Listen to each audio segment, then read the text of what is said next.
Good evening, Facebook, YouTube, Twitter, and Google+. This is Rich again, back for your third and final video blog of the night for Monday, April 25th, 2016, around 8:21 in the evening in Billerica, Massachusetts. The sun's down, it's dark, and tomorrow's going to be a lot of rain, be in some places in northern New Hampshire and Maine and Vermont could get several inches of snow on the higher terrain.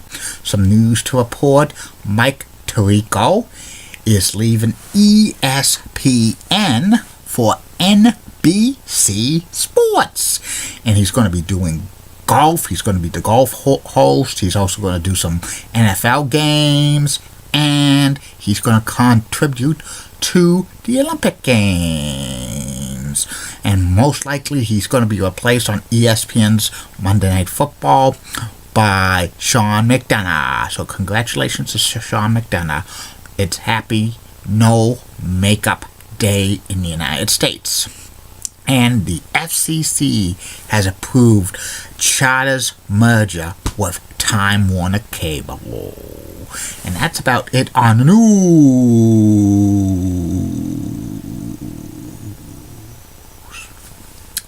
My third and final video blog subject of the night is about the former WWE Tag Team Champions, the Godwinns, Henry O. Godwinn and Phineas Godwinn. They were two-time WWE Tag Team Champions in the 1990s.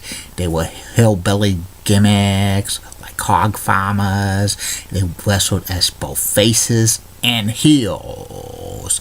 And their real names were like Dennis Knight for Phineas I. Godwinn and Mark Canterbury for Henry O. Godwinn. They actually teamed together, first tag team together in late 1992 in WCW as Tex Schlesinger and Shane High Pierce from Texas. Shane High Pierce was Henry O. Godwinn, who actually wore a mask, and Tex Schlesinger was the leader of the team, and they were kind of a low card tag team. They did not get a major push or anything. They did a lot of jobs, and by early 1994 they were gone from WCW. Canterbury signed with the WWE in late 1994 as a hog farmer, but as Henry O. Godwinn, who was famous for pigs. He first wrestled as a heel, but then he turned face by doing slop on the $1 Million Man to DiBiase. He kind of had a mid-card push and feuding with Triple H. They had a hog pen match at one of the In Your Houses, and it was fun. Eventually, Hillbilly Jim came back, and they started teaming. Henry O. Godwinn started teaming with his cousin Phineas I. Godwinn, and they were managed by Hillbilly Jim, and Hillbilly Jim gave Phineas I. Godwinn his lucky horseshoe. And the Godwinns feuded with the Body Donners for the vacant WWE Tag Team titles. They had a match at WrestleMania 12, and Sunny interfered, and she was like showing her like legs to Phineas I. Godwinn, and he was infatuated with Sunny, and then the Body Donners win, and then the Body Donners and the Godwinn started a feud over the WWE Tag Team titles. Like, Body Donners always win, but at a house show at Madison Square Garden in May of 1996, the infamous curtain call show, Sunny signed a contract, went into the locker room with Phineas I. Godwinn, and she says, Sign came out, said, "You'll give us a great match," and the Godwinns beat the Body Donnas for the WWE Tag Team titles. And then on the free for all at in your house by way of dog, Sonny became the manager of the Godwinns, and they faced off against the Smoking Guns. And then Sonny kissed Billy Gunn, and then the Godwinns lost the WWE Tag Team titles to Smoking Guns when belly pin Phineas I. Godwinn. And then they continue to feud the Smoking Guns and the Godwinns. Sonny became manager of the Smoking Guns, and Sonny interfered in a lot of those matches.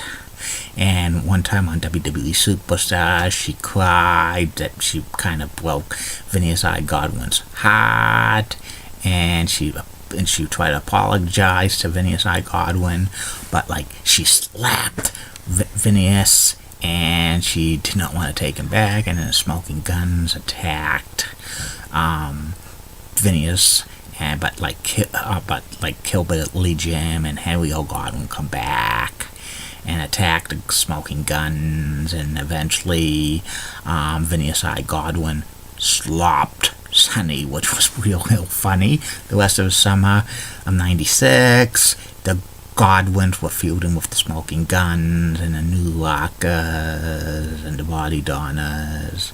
Eventually, the Godwinns became kind of a mid-card tag team, feuding with Owen Hart and the British Bulldog and the New Rockers, and they were over, and they won some matches, lost some matches, and they were still being cheered by the fans. And then they continued to team throughout 1997, and they won the Fatal 4-Way match at WrestleMania 13 with the Headbangers and Furnace and LaFon and the New Blackjacks. And on an edition of Shotgun Saturday Night, the Godwinns faced the Legion of Doom, and the Hawk, when they did the Doomsday device, Hawk gave it to Henry O. Godwinn. Henry O. Godwinn suffered a serious neck injury, and he was gone for a while, for 2 months. And when they came back, the Godwinns turned heel, and they dropped Hillbilly Jim. They became that feuding with Legion of Doom, and they actually brought the Confederate flag down. There's no point in that. And they were heels, breaking the rules. Had a great match with LOD at SummerSlam 1997. And they lost to the Headbangers, and at a Fatal 4-Way for the WWE Tag Team titles were vacant in your house Ground Zero. And for the next month, they feuded with the Headbangers over the WWE Tag Team titles. They got a new manager called Uncle Cletus, who was Tony Anthony, who was the Dirty White Boy, also T.L. Hopper, and he was great managing the Godwinns. And at Bad Blood in Your House, the Godwinns beat the Headbangers for the WWE Tag Team titles, but 2 nights later, on a taped edition of Monday Night Raw on October 1997, the Legion of Doom beat the Godwinns for the WWE Tag Team titles. If the LOD lost, they would retire from professional wrestling. And then the Godwinns turn on Uncle Cletus because his interference backfired, and Uncle Cletus was gone from the WWE. Tony Anthony's contract with the WWE wasn't renewed. And then the Godwinns, for the next several months, were tweener roles. They sometimes feuded with the babyface tag teams and sometimes the heel tag teams.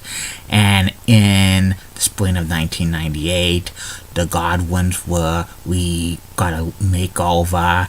They dropped the Godwinns gimmick and went under their real names, Dennis Knight and Mark Canterbury, and they had their hair like cleaned up and put in ponytails. It was Southern Justice. They were kind of bodyguards to Jeff Jarrett, and they had a manager, Tennessee Lee, who was Colonel Parker, Robert Fuller, and they had like a feud with the New Age Outlaws, and also they had banners, but they did not get too much of a major push. Eventually, the Southern Justice was dropped when the WWE fired Tennessee Lee, and like they gave Jeff Jarrett a makeover by cutting his hair, and soon the Southern Justice left the WWE. Mark Canterbury suffered another neck injury, and basically he left the WWE. And also Dennis Knight stayed on. He got a new gimmick, Midian. He was part of the Ministry. He actually was, and he was European champion. Eventually, he got another gimmick called Naked Midian Streaking, which didn't last too long. Eventually, Midian Dennis Knight was dropped from the WWE. They tried to give him another gimmick, like a working class gimmick, using Dusty Rhodes' American Dream theme song in WWE, The Common Man. He's just a common man, working hard with his hands. He's just a common man. Do-do-do-do-do-do. And that's about it on the Godwinns. They were a pretty fun tag team. They were great as faces. The heel role I really didn't like because they kind of felt, but they had to change their attitudes like heels because it was going into the attitude era of the WWE. That's about it on that. And I'll be back tomorrow, Facebook, YouTube, Twitter, and Google+, with 3 more video blogs. First video blog will be about the top 10 greatest professional sports teams that never won a championship during the season they were great. Second video blog will be about the start of a 4-part series about the WWE eras. The first one will be WWE, the Federation years, and the third and final video blog of the night will be about GSN Live. Keep calm, everybody. I'm a Julie Button guy. Molly Rosenblatt of WCCO rocks and has nice legs. Elizabeth Hutt is so stunning, she's the best. Amy Swensley's awesome and has nice legs. And in the words of a guy I know named Bruce, I know. And my former co-worker at Harding State of Technology, Bruce Cronin, want to put a wage on that, Richie. Good night. Facebook, YouTube, Twitter, and Google+. Bye.